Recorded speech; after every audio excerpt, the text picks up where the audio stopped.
Section 13.5 is about histograms. So by the end of this lesson, you'll be able to display data in a histogram and also interpret data from a histogram. So far, remember that we've done box and whisker plots, we've done stem and leaf plots,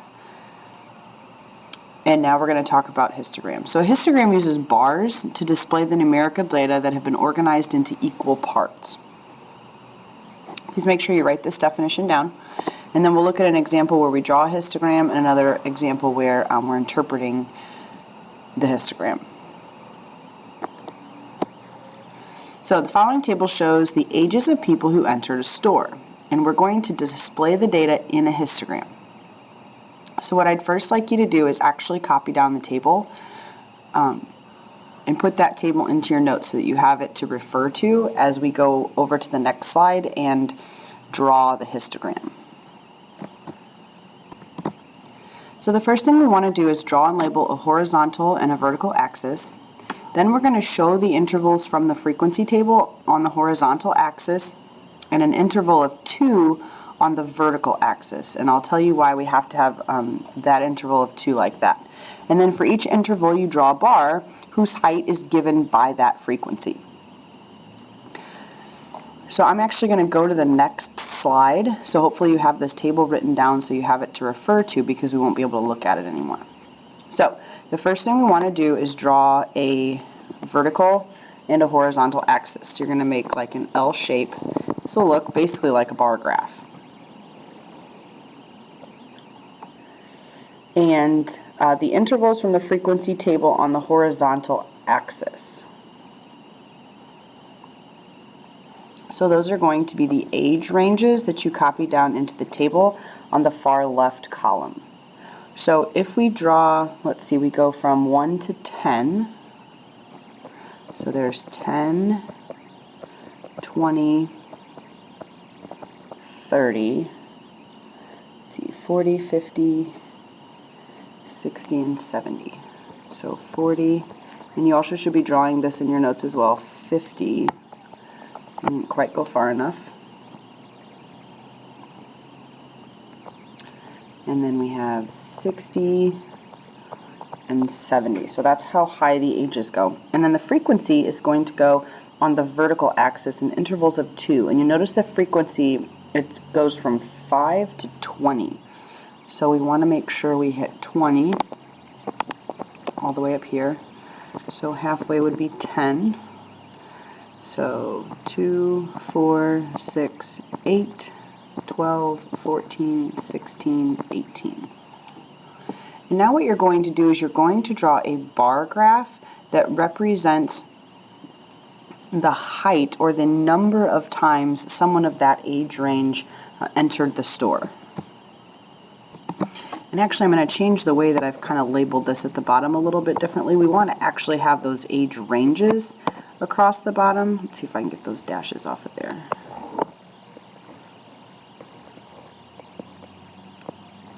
Oops. So we actually want the age ranges. So instead of putting 10 through 70, we want to have the 1 through 10 range. Then we want 11 through 20, 21 through 30, 31 to 40. And we want to do this all the way to 70. 41 to 50, 51 to 60, 61 to 70. And again, I need to make my line a little bit longer.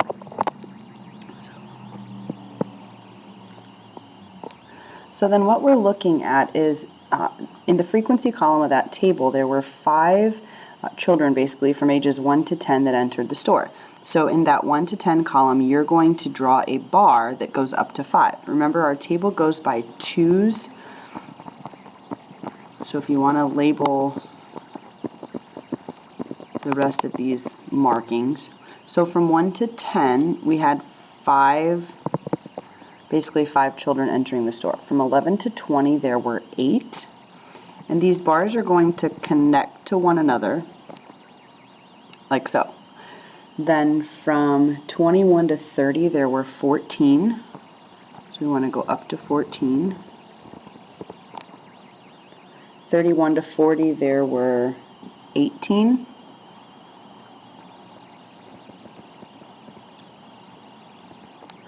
41 to 50, there were 20.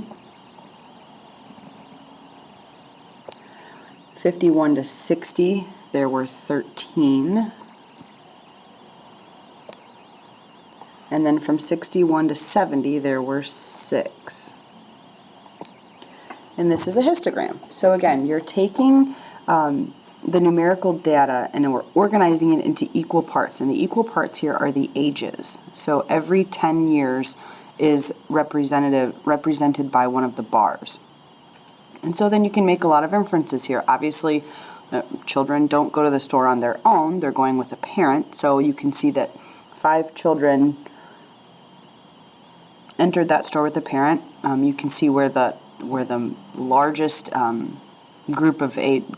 grouped age was, and that was from 41 to 50. That was the age, the largest age that came into the store, or had the most visits from people that age. And that's how you make a histogram. So let's look at a histogram and see if we can draw some conclusions. So the histogram on the right shows test scores, and it shows the scoring, so 60 to 69, so it's basically the D range, C, B, A, and then we'll just call this one A+. So we want to know how many students scored at least a 90, or scored at least 90 points on the test. So first you're going to find that interval that shows 90 points, and that's here, this second to last one. And if we go over, it looks like we're at 9 students, and it says at least 90, so we want 90 or more. So there's 9 from that bar, and there are 2, it looks like, from the A+. So 11 students scored at least 90 points on the test. And now we want to know what percent scored 79 points or lower. So we can also look at percentages. So in order to know a percent, we need to know the number of 79 and below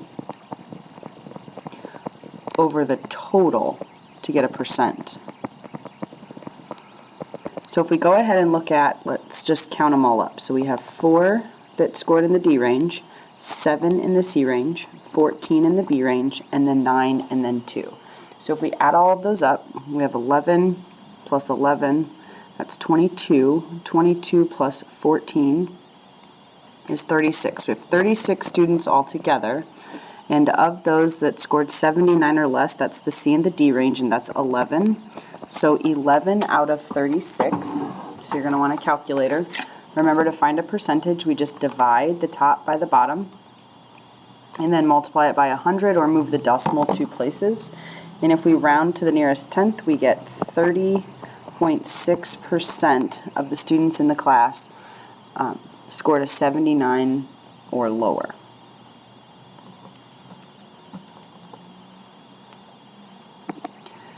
So from this video, again, you've been able to display the data in the histogram, the first example, and then also interpret the data in the second example. And we will work on worksheet 13.5 in class.